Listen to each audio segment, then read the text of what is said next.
ഉൾവശം പ്രത്യേകിച്ച് മഴക്കാലമാകുമ്പോൾ വെള്ളം വലിച്ച് കയറുന്നതായ ഒരു സാഹചര്യം അതുമുതൽ മനസ്സിൽ താനുണ്ടായിരുന്നു. സാറിനൊക്കെ പലപ്പോഴും പറഞ്ഞു, നമുക്ക് നമ്മുടെ സാമ്പത്തിക സ്ഥിതിയൊക്കെ നമുക്കറിയാം, അതുകൊണ്ട് ക്രമീകരണങ്ങൾ ദൈവം അനുവദിക്കുന്ന സാഹചര്യത്തിൽ ഇത്തരത്തിൽ ചെയ്യാമെന്നൊക്കെ ആഗ്രഹിച്ചു. എന്നാൽ തമ്പുരാന്റെ സമയമായപ്പോൾ ഇത്തരത്തിലുള്ള ഒരു പ്രവൃത്തി നിർവഹിക്കുവാൻ കർത്താവ് കൃപ നൽകി.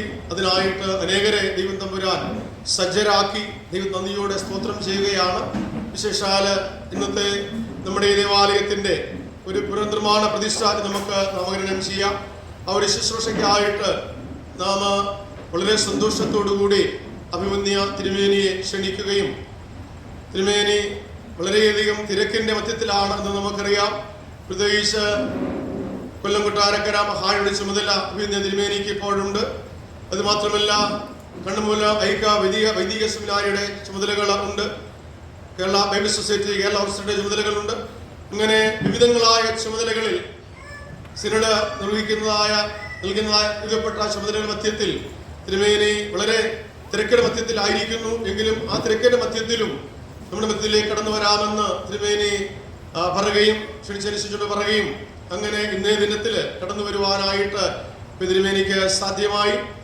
തിരുമേനിയെ വളരെ സന്തോഷത്തോടുകൂടി, വളരെ ആദരവോടുകൂടി ഞങ്ങൾ ഇടവക സഭാംഗങ്ങളായ എല്ലാവരും ഈ മേലോരം സെന്റ് പോൾ CSI ദേവാലയത്തിലേക്ക് ശുശ്രൂഷ കൊടുക്കുവാനായിട്ട് ഞങ്ങൾ സ്വാഗതം ചെയ്യുന്നു.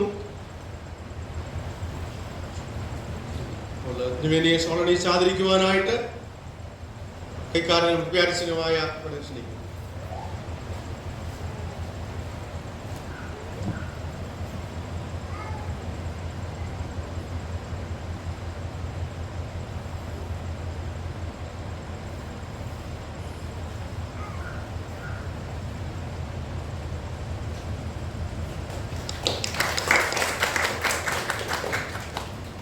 നാം അറിയുന്നത് പോലെ ഒരു സഭാധ്യക്ഷൻ ഈ സഭയിൽ വന്നിട്ട് അനേക നാളുകളായി എന്ന് നമുക്കറിയാം.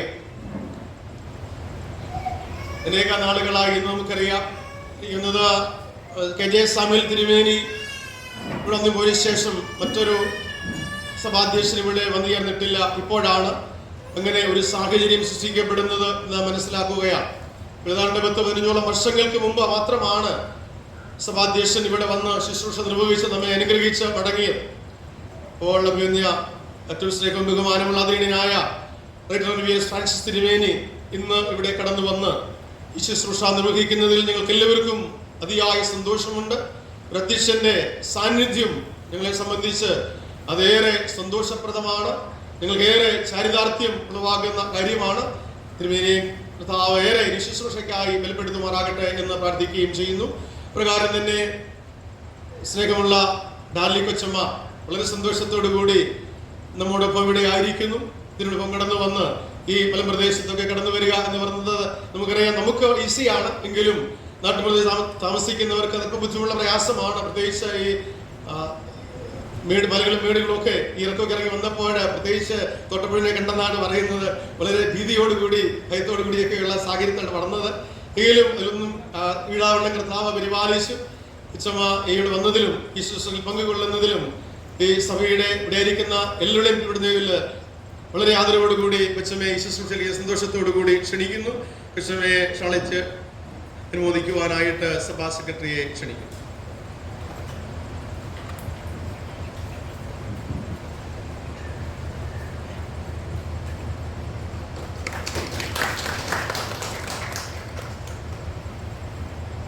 നമ്മോടൊപ്പം ഈ ശുശ്രൂഷയിൽ പങ്കുകൊള്ളുവാനായിട്ട് ഇടവകാംഗങ്ങളായ പ്രിയപ്പെട്ടവരുണ്ട്.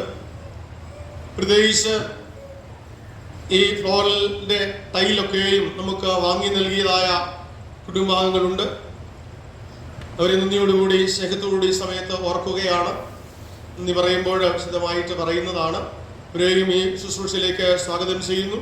ഇടവകയുടെ ചുമതലക്കാരായ ചർച്ച കമ്മിറ്റി അംഗങ്ങളുണ്ട്, സഭാജനങ്ങളുണ്ട്. അപ്രകാരമുള്ള ഇവിടെ ഈ ദേശനിവാസികളായ പ്രിയപ്പെട്ടവർ, ഇവിടുന്ന് വിവാഹം കഴിച്ച് സഭയിൽ നിന്ന് പോയി ഇപ്പോൾ മടങ്ങി വന്നിരിക്കുന്ന അനേക പ്രിയപ്പെട്ടവർ, അങ്ങനെ വിവിധ തരത്തിലുള്ള ആളുകൾ ഇവിടെ സന്നിഹിതരായിട്ടുണ്ട്.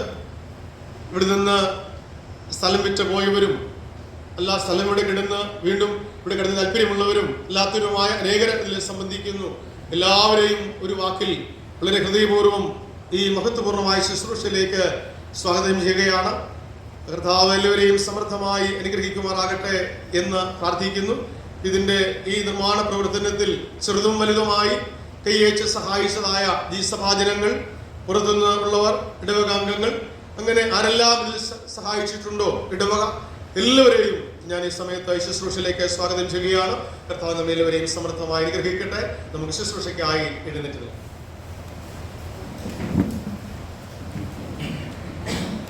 സർവശക്തനായ ദൈവമേ, അങ്ങയുടെ പുത്രനും ഞങ്ങളുടെ കർത്താവുമായ മെസ്സിഹായുടെ ജ്ഞാനശരീരത്തിൽ ഏകമായ സംസർഗത്തിലും കൂട്ടായ്മയിലും അങ്ങയുടെ തിരഞ്ഞെടുക്കപ്പെട്ടവരെ കൂട്ടിച്ചേർത്തിരിക്കുന്നുവല്ലോ. അങ്ങയെ മായം കൂടാതെ സ്നേഹിക്കുന്നവർക്ക് അങ്ങ് ഒരുക്കിയിട്ടുള്ള പറഞ്ഞു തീരാത്ത ആനന്ദങ്ങളിൽ പ്രവേശിക്കുവാൻ ഞങ്ങൾ സകല സുഹൃതവും ദൈവഭക്തിയുള്ള നടപ്പിൽ അങ്ങേ അനുഗ്രഹിക്കപ്പെട്ട വിശുദ്ധന്മാരെ അനുഗമിക്കേണ്ടതിന് ഞങ്ങളുടെ കർത്താവായ യേശു മശിഹ മൂലം കൃപ നൽകണമേ.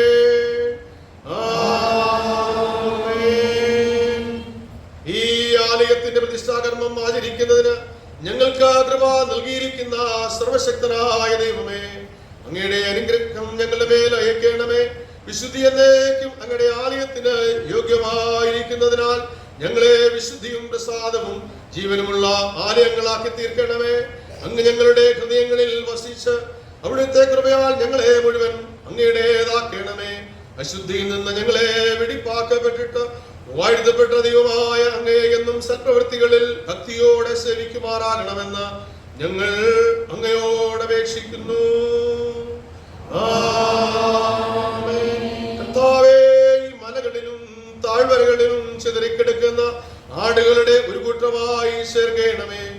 അങ്ങനെ അവിടുത്തെ ആധിപത്യത്തെ ശീഘ്രപ്പെടുത്തുന്ന ഒരു പ്രകാശം ഭാരതത്തിലെങ്ങും ശോഭിക്കുകയും ഇന്ത്യയുടെ ആരാധന കിരീടം അങ്ങേക്ക് ലഭിക്കുകയും ചെയ്യേണ്ടതിന് അവിടുത്തെ പുത്രനും രക്ഷിതാവായ യേശു മശിഹ മൂലം കൃപ ചെയ്യണമേ.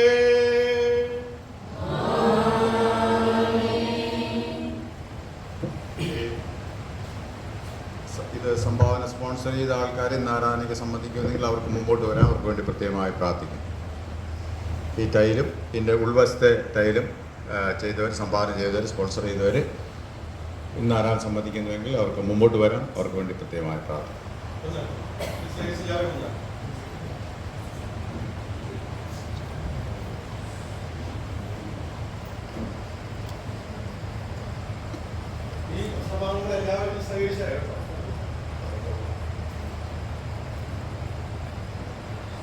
സംഭാവന നൽകിയവർ, പ്രത്യേകമായി സ്പോൺസർ ചെയ്തവർ എല്ലാവരും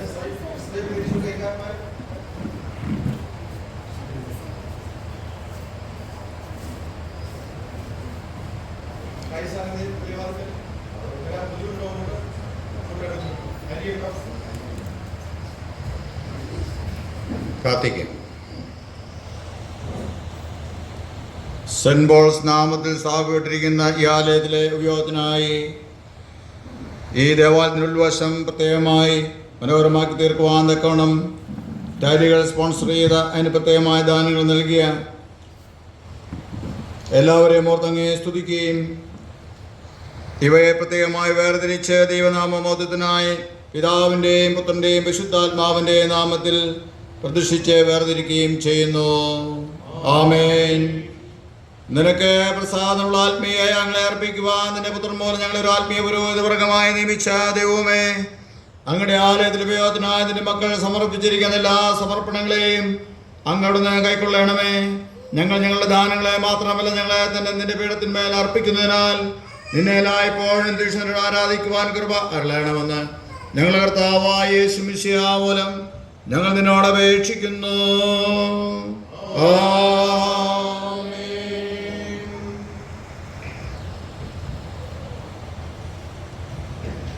നമ്മുടെ കർത്താവായ യേശു മിശിഹായുടെ കൃപയും ദൈവത്തിന്റെ സ്നേഹവും പരിശുദ്ധാത്മാവിന്റെ കൂട്ടായ്മയും പ്രിയമുള്ളവരെ നിങ്ങളോടും നിങ്ങളുടെ വിധമായ പ്രവർത്തനങ്ങളോടും കൂടി ഇന്നതിലേക്ക് ഇരിക്കുമാറാകട്ടെ.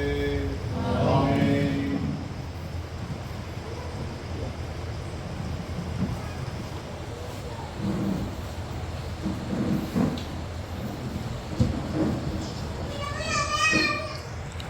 തുടർന്ന് നാം ശുശ്രൂഷയിൽ പങ്കാളികളാവുകയാണ്.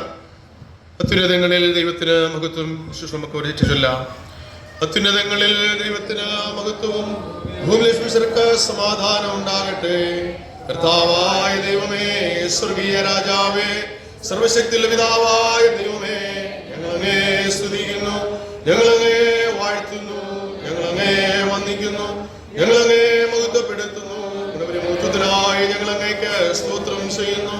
ഏകജാതനായ പുത്രനായ യേശുക്രിസ്തുവാകുന്ന കർത്താവേ, കർത്താവായ ദൈവമേ, പിതാവിന്റെ പുത്ര, ലോകത്തിന്റെ പാപം ചുമക്കുന്നവനെ, ഞങ്ങളുടെ പ്രാർത്ഥന കൈക്കൊള്ളണമേ. പിതാവായ ദൈവത്തിന്റെ വലതു ഭാഗത്തിരിക്കുന്നവനെ ഉണ്ടാകണമേ. മാത്രമല്ലോ പരിശുദ്ധൻ മാത്രം കർത്താവ്, മെസ്സിഹയെ മാത്രം പരിശുദ്ധാത്മാവോട് കൂടെ പിതാവായ ദൈവത്തിന്റെ മഹത്വത്തിൽ മഹോന്നതനാകുന്നു. നമ്മുടെ കർത്താവ് പറഞ്ഞ പ്രകാരം ന്യായപ്രമാണത്തിന്റെയും പ്രവാചകന്മാരുടെയും ചുരുക്കം നമ്മുടെ കർത്താവായ യേശുക്രിസ്തു അരുളി ചെയ്തത്, ഇസ്രായേലേ കേൾക്ക, നമ്മുടെ ദൈവമായ കർത്താവ് ഏക കർത്താവാകുന്നു. നിന്റെ ദൈവമായ കർത്താവിനെ നീ പൂർണ്ണ ഹൃദയത്തോടും പൂർണ്ണാത്മാവോടും പൂർണ്ണ മനസ്സോടും പൂർണ്ണ ശക്തിയോടും കൂടെ സ്നേഹിക്കേണ്ടതാകുന്നു. ഇതാകുന്നു ഒന്നാമത്തെ കൽപ്പന. രണ്ടാമത്തതിനോട് സമം, അതായത് നിന്റെ കൂട്ടുകാരനെ നിന്നെ പോലെ തന്നെ സ്നേഹിക്കണം. ഇവയിൽ വലുതായി വേറൊരു കൽപ്പനയും ഇല്ല. ഈ രണ്ട് കൽപ്പനകളിൽ സകല ന്യായപ്രമാണവും പ്രവാചകന്മാരും അടങ്ങിയിരിക്കുന്നു.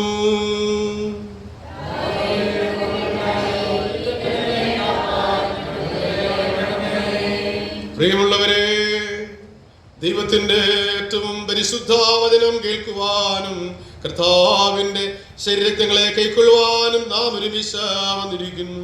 അതിനാൽ നമുക്ക് മുട്ടുകുത്തി മൗനമായി നമ്മെ തന്നെ ശോധന ചെയ്ത് വിശ്വാസത്തോടും അനുതാപത്തോടും അവങ്കിലേക്ക് സമീപിക്കുന്നതിന് ദൈവകൃപ അന്വേഷിക്കാം.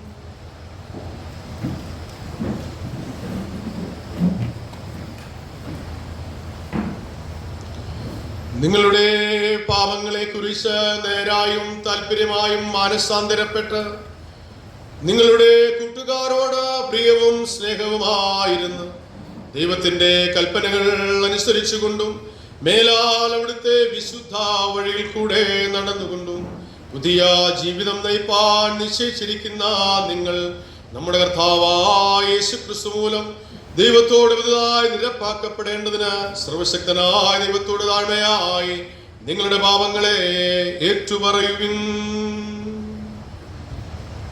ക്രിസ്തയേശുവിനാൽ അനുഗ്രഹിക്കപ്പെട്ട ദൈവമക്കളെ, ഈ നോമ്പിൻ നാളുകളിൽ നമ്മുടെ ജീവിതാനുഭവങ്ങളിൽ അറിഞ്ഞുകൊണ്ടോ അറിയാതെയോ ഒക്കെ വന്നു പോകുന്നതായ എല്ലാവിധമായിരിക്കുന്ന തെറ്റുകുറ്റങ്ങളെയും കുറവുകളെയും പോരായ്മകളെയും സർവശക്തനായ ദൈവത്തിന്റെ സന്നിധിയിൽ നമുക്കൊരു നിമിഷം മൗനമായി ഏറ്റുപറയാം.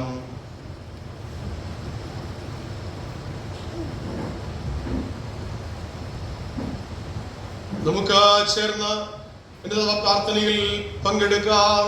സ്വർഗസ്ഥ പിതാവേ, ഞങ്ങൾക്ക് വിരോധമായി പാപം ചെയ്തിരിക്കുന്നു എന്ന് ഏറ്റുപറയുന്നു. ഞങ്ങൾ പ്രകാശത്തിലല്ല ഇരുട്ടിലത്രേ നടന്നിരിക്കുന്നത്. െങ്കിലും ഞങ്ങൾ അനീതിയെ വിട്ടകന്നിട്ടില്ല. ഞങ്ങളോട് കരുണയുണ്ടാകണമേ. യേശുക്രിസ്തു സകലപാപങ്ങളും ഞങ്ങളോട് ക്ഷമിക്കണമേ. അങ്ങയുടെ പരിശുദ്ധാത്മാവിനാൽ ഞങ്ങളെ വെളിപ്പാക്കണമേ. ഞങ്ങളുടെ മനസ്സാക്ഷികളെ ഉണർത്തണമേ. ഞങ്ങൾക്ക് നൽകണമേ. അങ്ങയുടെ നാമത്തിന്റെ മഹത്വത്തിനായി ഇരുപതുക്കത്തിന്മേലാൽ ഞങ്ങൾക്ക് കൃപ നൽകണമെന്ന് ഞങ്ങളുടെ കർത്താവായ യേശുക്രിസ്തു മൂലം ഞങ്ങൾ അങ്ങയോട് അപേക്ഷിക്കുന്നു.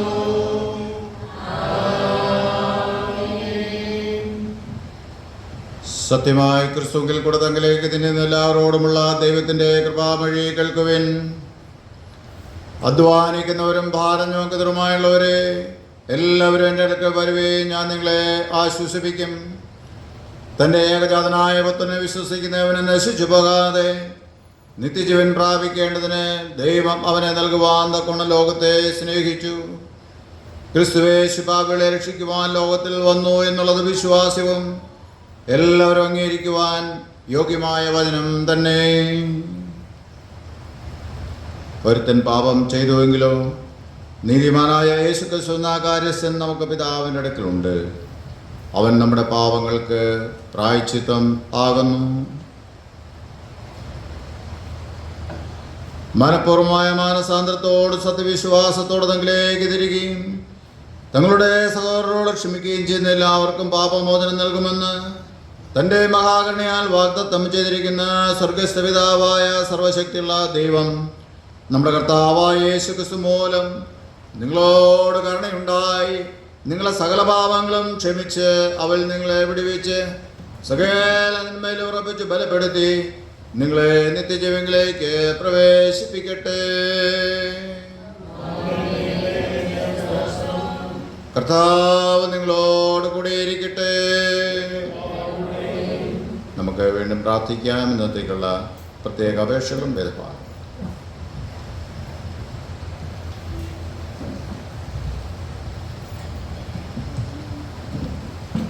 ഇന്നേ ദിനത്തിലേക്കുള്ള പ്രത്യേക അപേക്ഷ. ഉന്നതനും വിശുദ്ധനുമായ നിത്യനാം ദൈവമേ, ഒരു കെട്ടിടത്തിനും ദൈവമുഖത്തും ഉൾക്കൊള്ളുവാനും അവിടുത്തെ സ്നേഹത്തിന്റെ അത്ഭുതങ്ങളെ വെളിവാക്കുവാനും സാധ്യമല്ലല്ലോ. സന്മനസ്സോടുകൂടെ വരുവാനുള്ള സ്ഥലമായി ഈ കെട്ടിടം ഉപയോഗിപ്പാനും സന്തോഷത്തോടെ അങ്ങേ ആരാധിപ്പാനും വചനം പഠിക്കുന്നതിലൂടെ അവിടുത്തെ സത്യം ഗ്രഹിക്കുവാനും അങ്ങ് ഞങ്ങളെ സഹായിക്കണമേ. ഇവിടുത്തെ എല്ലാ കൂടിവരവിലേക്കും അവിടുത്തെ ആശീർവാദം ഉണ്ടായി പ്രവർത്തന നിരതമായ ദൈവാത്മാവിന്റെ അടയാളമായി ഈ കെട്ടിടം നിലനിൽക്കുവാൻ സഹായിക്കണമേ. നാം എല്ലാവരും ഇരിക്കുമ്പോൾ ഇന്നത്തെ വേദഭാഗങ്ങൾ ശ്രദ്ധിക്കാം. പഴയ നിയമ വേദഭാഗം.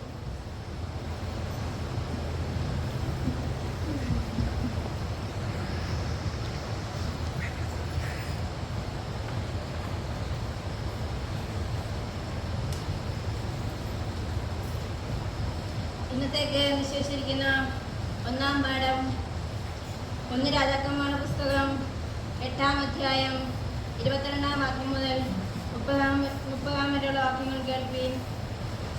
1 രാജാക്കന്മാരുടെ പുസ്തകം 8-ാം അധ്യായം 22-ാം വാക്യം മുതൽ 30-ാം വാക്യം വരെ. അന്യനാം ശലോമോൻ യഹോവയുടെ യാഗപീഠത്തിന് മുൻപിൽ ഇസ്രായേലിന്റെ സർവ്വസഭയുടെയും സമക്ഷത്തിൽ നിന്നുകൊണ്ട് ആകാശത്തിലേക്ക് കൈമലർത്തി പറഞ്ഞെന്തെന്നാൽ, ഇസ്രായേലിന്റെ ദൈവമായ യഹോവേ, പൂർണ്ണ ഹൃദയത്തോടെ നിന്റെ മുൻപാകെ നടക്കുന്ന നിന്റെ ദാസന്മാർക്കായി നിയമവും ദയയും പാലിക്കുന്ന നിന്നെ പോലെ മീതെ സ്വർഗത്തിലും താഴെ ഭൂമിയിലും യാതൊരു ദൈവവുമില്ല. നീ എൻ്റെ അപ്പനായ ദാവീദ് എന്ന നിന്റെ ദാസൻ ചെയ്ത വാഗ്ദാനം പാലിച്ചിരിക്കുന്നു. തിരുവായി കൊണ്ട് അരുളി ചെയ്തത് ഇന്നും കാണുന്നത് പോലെ തൃക്കൈ കൊണ്ട് നിവർത്തിച്ചുമിരിക്കുന്നു. ആകയാൽ ഇസ്രായേലിന്റെ ദൈവമായ യഹോവേ, നീ എൻ്റെ അപ്പനായ ദാവീദ് എന്ന നിന്റെ ദാസനോട് നീ എൻ്റെ മുൻപാകെ നടന്നതുപോലെ നിന്റെ പുത്രന്മാരും എൻ്റെ മുൻപാകെ നടക്കത്തക്കവണ്ണം തങ്ങളുടെ വഴി സൂക്ഷിക്കുക മാത്രം ചെയ്താൽ ഇസ്രായേലിന്റെ സിംഹാസനത്തിൽ ഇരിപ്പാൻ നിനക്ക് ഒരു പുരുഷൻ എൻ്റെ മുൻപാകെ ഇല്ലാതെ വരികയില്ല എന്നരുളി ചെയ്തിരിക്കുന്നത് നിവർത്തിക്കണമേ. ഇപ്പോൾ ഇസ്രായേലിന്റെ ദൈവമേ, എൻ്റെ അപ്പനായ ദാവീദ് എന്ന നിന്റെ ദാസനോട് നീ അരുളി ചെയ്ത വചനം ഒത്തുവരുമാറാകട്ടെ.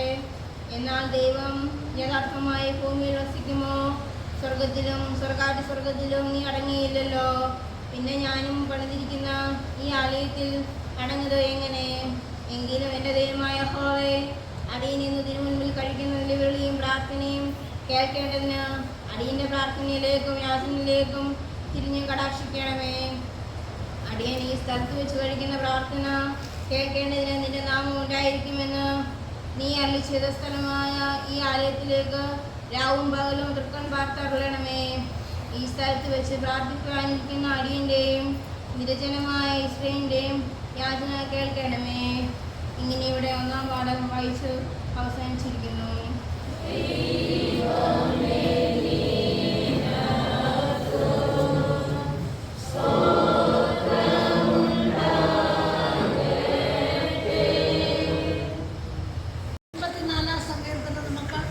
വാക്യപ്രതിവാക്യമായിട്ട് വായിക്കാം.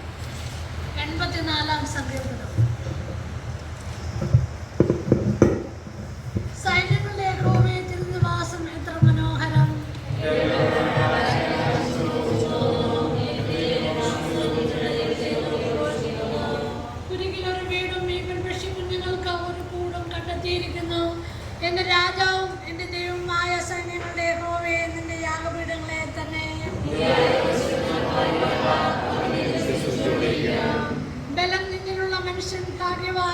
ഇങ്ങനെയുള്ളവരുടെ മനസ്സിൽ സിയോനിലേക്കുള്ള പരിപാടികളുണ്ട്.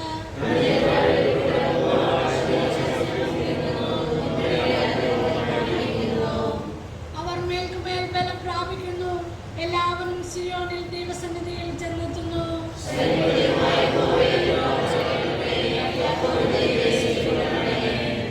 ഞങ്ങളുടെ പരിചയായ ദൈവമേ, നോക്കണമേ.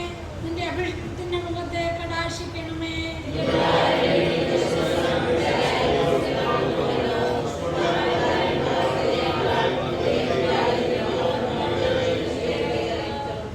യഹോവയായ ദൈവം സൂര്യനും പരിചയമാവുന്നു. യഹോവ കൃപയും മഹത്വവും നൽകുന്നു. നേരോടെ നടത്തുന്നവർക്ക് ഒരു നന്മയ്ക്കും മുടക്കയില്ല. പിതാവിനും പുത്രനും പരിശുദ്ധാത്മാവിനും മഹത്വം ഉണ്ടാകട്ടെ.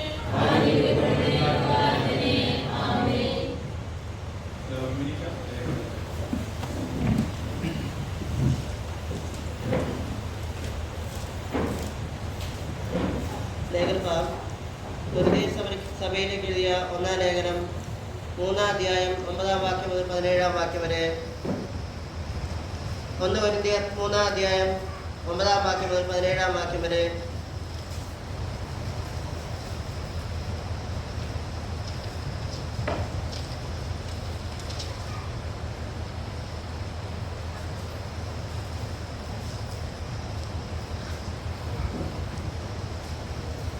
ഞങ്ങൾ ദൈവത്തിൻ്റെ കൂട്ടുവേലക്കാർ, നിങ്ങൾ ദൈവത്തിൻ്റെ കൃഷി, ദൈവത്തിൻ്റെ ഗൃഹനിർമ്മാണം. എനിക്ക് ലഭിച്ച ദൈവകൃപയ്ക്ക് ഒത്തവണ്ണം ഞാനുമുള്ളൊരു പ്രധാന ശില്പിയായി അടിസ്ഥാനമിട്ടിരിക്കുന്നു. മറ്റൊരുവൻ മീതെ പണിയുന്നു. താൻ എങ്ങനെ പണിയുന്നു എന്ന് ഓരോരുത്തരും നോക്കിക്കൊള്ളട്ടെ. യേശുക്രിസ്തു എന്ന് ഇട്ടിരിക്കുന്ന അടിസ്ഥാനമല്ലാതെ മറ്റൊന്നിടുവാൻ ആർക്കും കഴിയുകയില്ല. ആ അടിസ്ഥാനത്തിന്മേൽ ആരെങ്കിലും പൊന്ന്, വെള്ളി, വിലയേറിയ കല്ല്, മരം, പുല്ല്, വൈക്കോല് എന്നിവ പണിയുന്നുവെങ്കിൽ അവനവന്റെ പ്രവൃത്തി വെളിപ്പെട്ടു വരും. ആ ദിവസം അതിനെ തെളിവാക്കും. അത് തീയോടെ വെളിപ്പെട്ടു വരും. ഓരോരുവൻ താൻ്റെ പ്രവൃത്തി ഇന്ന വിധം എന്ന് തീ തന്നെ ശോധന ചെയ്യും. ഒരുത്തൻ പണിത പ്രവൃത്തി നിലനിൽക്കുന്നുവെങ്കിൽ അവന് പ്രതിഫലം കിട്ടും. ഒരുവന്റെ പ്രവൃത്തി വെന്തുപോയെങ്കിൽ അവന് ഛേദം വരും. താനോ രക്ഷിക്കപ്പെടും, എന്നാൽ തീയിൽ കൂടി എന്ന പോലെ അത്രേ. നിങ്ങൾ ദൈവത്തിന്റെ മന്ദിരമെന്നും ദൈവത്തിന്റെ ആത്മാവ് നിങ്ങളിൽ വസിക്കുന്നു എന്നും അറിയുന്നില്ലയോ? ദൈവത്തിന്റെ മന്ദിരം നശിപ്പിക്കുന്നവനെ ദൈവം നശിപ്പിക്കുന്നു. ദൈവത്തിന്റെ മന്ദിരം വിശുദ്ധമല്ലോ, നിങ്ങളും അങ്ങനെ തന്നെ. ഇവിടെ വായിക്കാൻ നിശ്ചയ ലേഖനഭാഗം വായിച്ച് അവസാനിച്ചിരിക്കുന്നു.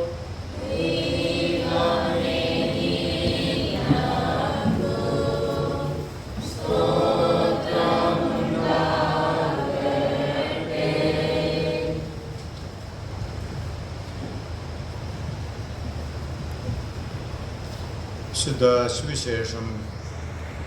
വിശുദ്ധ മത്തായി എഴുതിയ സുവിശേഷത്തിൽ 15-ാം അധ്യായത്തിൽ 21-ാം വാക്യം തുടങ്ങി 28-ാം വാക്യം വരെ എഴുതപ്പെട്ടിരിക്കുന്ന ദൈവജനങ്ങളെ കേൾപ്പീൻ.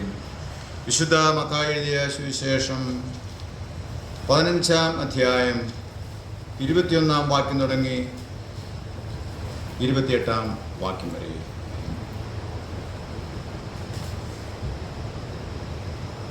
യേശു അവിടം വിട്ട് സോർ സീദോൻ എന്ന പ്രദേശങ്ങളിലേക്ക് വാങ്ങിപ്പോയി. ആ ദേശത്ത് നിന്ന് ഒരു കനാന്യ സ്ത്രീ വന്നു അവനോട്, കർത്താവേ, ദാവീദ് പുത്ര, എന്നോട് കരുണ തോന്നണമേ, എൻ്റെ മകൾക്ക് ഭൂതോദ്രവം കഠിനമായിരിക്കുന്നു എന്ന് നിലവിളിച്ചു പറഞ്ഞു. അവൻ അവളോട് ഒരു വാക്കും ഉത്തരം പറഞ്ഞില്ല. അവൻ്റെ ശിഷ്യന്മാർ അടുക്ക വന്നു, അവൾ നമ്മുടെ പിന്നാലെ നിലവിളിച്ചുകൊണ്ട് വരുന്നു, അവളെ പറഞ്ഞയക്കണമേ എന്ന് അവനോട് അപേക്ഷിച്ചു. അതിന് അവൻ, ഇസ്രായേൽ ഗൃഹത്തിലെ കാണാതെ പോയ ആടുകളുടെ അടുക്കിലേക്കല്ലാതെ എന്നെ അയച്ചിട്ടില്ല എന്ന് ഉത്തരം പറഞ്ഞു. എന്നാൽ അവൾ വന്നു, കർത്താവേ, എന്നെ സഹായിക്കണമേ എന്ന് പറഞ്ഞ് അവനെ നമസ്കരിച്ചു. അവനോ, മക്കളുടെ അപ്പം എടുത്ത് നായ്ക്കുട്ടികൾക്ക് ഇട്ടുകൊടുക്കുന്നത് നന്നല്ല എന്ന് ഉത്തരം പറഞ്ഞു. അതിന് അവൾ, അതേ കർത്താവേ, നായ്ക്കുട്ടികളും ഉടയവരുടെ മേശയിൽ നിന്ന് വീഴുന്ന നുറുക്കുകൾ തിന്നുന്നുണ്ടല്ലോ എന്ന് പറഞ്ഞു. യേശു അവളോട്, സ്ത്രീയെ, നിന്റെ വിശ്വാസം വലിയത്, നിന്റെ ഇഷ്ടം പോലെ നിനക്ക് ഭവിക്കട്ടെ എന്ന് ഉത്തരം പറഞ്ഞു. ആ നാഴിക മുതൽ അവളുടെ മകൾക്ക് സൗഖ്യം വന്നു. ഇവിടെ വിശുദ്ധ സുവിശേഷ വേദഭാഗം അവസാനിക്കുന്നു.